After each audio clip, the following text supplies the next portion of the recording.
प्यारे दोस्तों, आज हम आपको एक अल्लाह वाले नेक बुजुर्ग पर जुल्म की इंतहा कर देने वाला वाक़या सुनाने वाले हैं, जिसे सुनकर हर एक आदमी की चीखें निकल गईं। इस वाक़या को मुकम्मल जानने के लिए हमारे साथ रहिएगा। इसलिए आज का यह वीडियो आप लोगों के लिए बहुत ही ज़्यादा ख़ास है। हिंदुस्तान के एक इलाके में एक अल्लाह वाले रहते थे जो बहुत ही खुशकिस्मत थे। अल्लाह ताला ने इसको बचपन में ही अपने खास बंदों में चुन लिए थे और उसका माँ बाप भी बचपन में वफात पा चुके थे। जब अल्लाह का नेक बंदा जवान हुआ तो उसने कुछ बकरियां पालना शुरू किया, जिसे सारा दिन वह जंगल में छोड़ देते और खुद दरख्त के नीचे बैठकर अल्लाह की इबादत में मसरूफ़ रहते। अल्लाह ताला की कुदरत देखे कि कोई भी जंगली जानवर उन बकरियों को पास नहीं आता। बकरियां जब पेट भरकर घास खा लेती उसके बाद आ जाती। अल्लाह वाले शाम होने से पहले अपने घर आ जाते। उस अल्लाह के नेक बंदे को अपना काम खुद करने की आदत थी। उसका छोटा सा घर था जिसके 2 कमरे थे और एक काफ़ी बड़ा दरख्त था जिसकी साई के नीचे उसकी बकरियां रहती थी। शाम को घर आकर उन बकरियों से दूध निकालता और गर्म कर कर पी लेते। सिर्फ उन बकरियों से ही अल्लाह ताला ने उनको काफ़ी रिज़्क दिया हुआ था। वह अल्लाह वाला अपना गुजारा अपनी बकरियों से ही किया करते थे। कभी कभी वह अपनी इन बकरियों को बेच भी दिया करते थे। यूँ उनका सर्कस चल रहा था, इसी तरह उनका गुजारा हो रहा था। लोग उनको बकरियों का व्यापारी भी कहते थे। इसी तरह वह बकरियों को खरीदते फरोख्त किया करते थे। एक दिन उसके पास एक नौजवान आया, कहने लगा कि आपका कारोबार बहुत अच्छा चलता है, आप शादी कर लें, वह आपके घर को बहुत अच्छे से संभालेगी। अल्लाह वाले ने उसकी बात को मुनासिब समझकर एक नेक औरत से शादी कर ली। वह दोनों मियाँ बीवी मिलकर अल्लाह की इबादत करते थे। अल्लाह वाले अपने घर का काम खुद किया करते थे। उनकी बीवी उनको कहती कि मैं खुद घर के काम करती हूँ, आप घर के काम क्यों करते हैं? लेकिन अल्लाह वाला यही कहते कि नहीं, घर का काम करना तो सुन्नत है, मैं मोहम्मद सल्लल्लाहु अलैहि वसल्लम की सुन्नत के मुताबिक सारे काम करूँगा। वह हमेशा अपनी बीवी को यही कहते कि तुम अल्लाह की इबादत किया करो, 5 वक्त की नमाज पढ़ा करो। बस ऐसे ही इन दोनों की ज़िंदगी चल रही थी। फिर 2 साल बाद अल्लाह ताला ने उनको एक ऐसे बेटे से नवाजा। वह बेटा बहुत ही ज़्यादा प्यारा था। वह अपने बेटे से बहुत मोहब्बत करते थे। जब से बच्चा पैदा हुआ था तब से उसकी बीवी हमेशा के लिए बीमार रहने लगी और एक दिन ऐसा आया कि वह अल्लाह को प्यारी हो गई, यानी अल्लाह वाली की बीवी का इंतकाल हो गया। उसके ऊपर बेटे की जिम्मेदारी भी आ गई। वह अपने बेटे की परवरिश बहुत अच्छे तरीके से कर रहे थे। वह रात को इबादत करते और अपने बच्चों की देखभाल भी करते। फिर ऐसे ही करते करते काफ़ी अरसे का वक्त गुजर गया।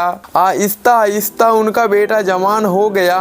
अब उस शख्स को यह था कि मैं अपने बेटे की शादी करके बाकी की ज़िंदगी अल्लाह की याद में गुजारेंगे। नहीं पता था कि उसके साथ क्या होने वाला है, मगर वह अपने बेटे से बहुत प्यार करते थे। उसने अपने बेटे को भी कभी माँ की कमी महसूस नहीं होने दी थी। फिर उस अल्लाह वाले बुजुर्ग ने अपने बेटे की शादी कर दी। उसके घर में सिर्फ 2 कमरे थे। एक कमरा उन्होंने अपने बेटे और बहू को दे दिया। दूसरे कमरे में वह अल्लाह की इबादत करते थे। उन अल्लाह वाले बुजुर्ग का बेटे खेतों में काम करने लगा। जब वह खेतों में जाने लगा तो अपनी बीवी से कहने लगा कि मेरे बाबा जान का ख्याल रखना, क्योंकि उन्हें बचपन से आज तक मेरा बहुत ज़्यादा ख्याल रखा है।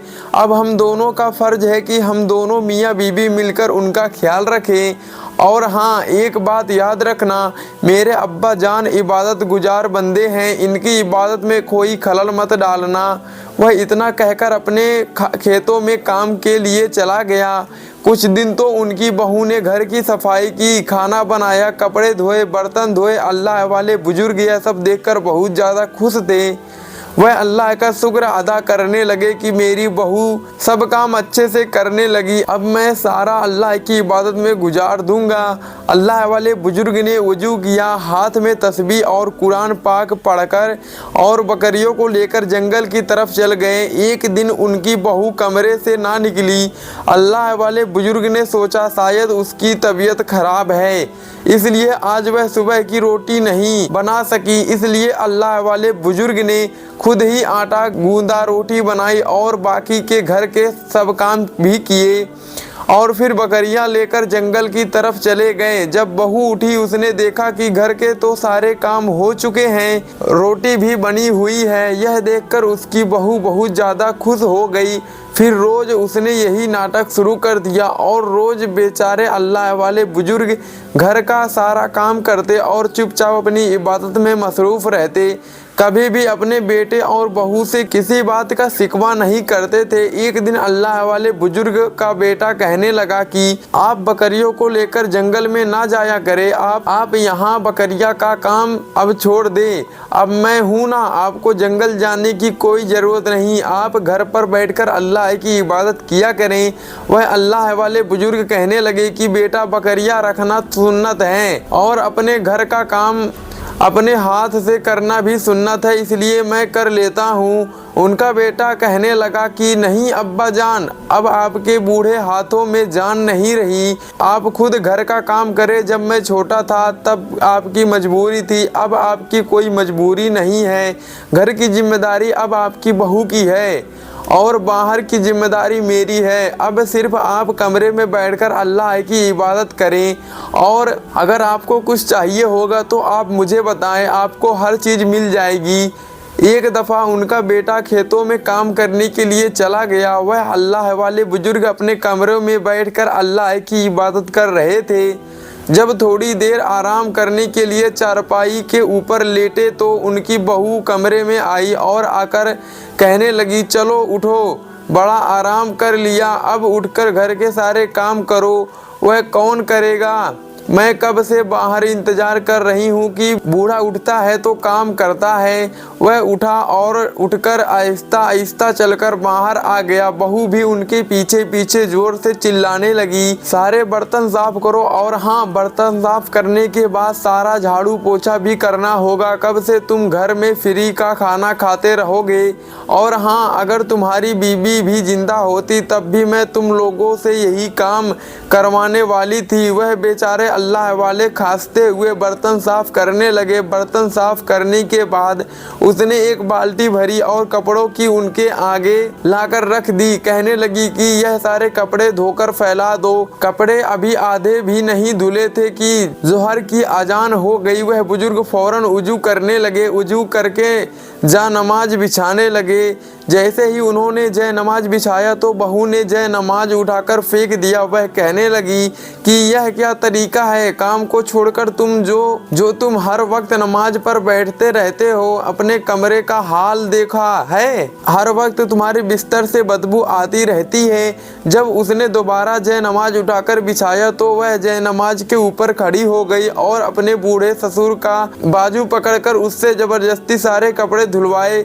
कपड़े धोने के बाद उन्होंने सोचा कि चलो अब मैं नमाज अदा ही कर लेता हूँ, मगर उसकी बहू फिर से आकर हुक्म चलाने लगी और कहने लगी कि मैं अपने घर में दोपहर को ताज़ा दूध से चाय पीती थी, जब से यहाँ आई हूँ ना तो मुझे ताज़ा दूध मिला है, ना तो मुझे ताज़ा दूध की चाय ना तो मिली है, और ऊपर से सारे घर के काम मुझे ही सौंप दिया गया है। और हाँ, मेरी बात कान खोलकर सुन लो, जब तुम्हारा बेटा घर से चला जाया करे तो तुम खुद ही इस घर का सारा काम किया करो, मैं तुम्हारी बाप की नौकर नहीं हूँ। प्यारे दोस्तों, आगे की वीडियो हम जल्दी अपलोड करेंगे। सारे लोग एक बार कलमा शरीफ पढ़ें, ला इलाहा इल्लल्लाह मुहम्मदुर रसूलुल्लाह। कहने सुनने में कोई गलती हुई हो तौबा करता हूँ, मेरा मौला माफ़ फरमाए। अगर अभी तक आपने हमारे चैनल को सब्सक्राइब नहीं किया तो सब्सक्राइब करके साथ में बेल आइकन को जरूर दबा लें। हम मिलते हैं अगली वीडियो में, तब तक के लिए अस्सलाम वालेकुम।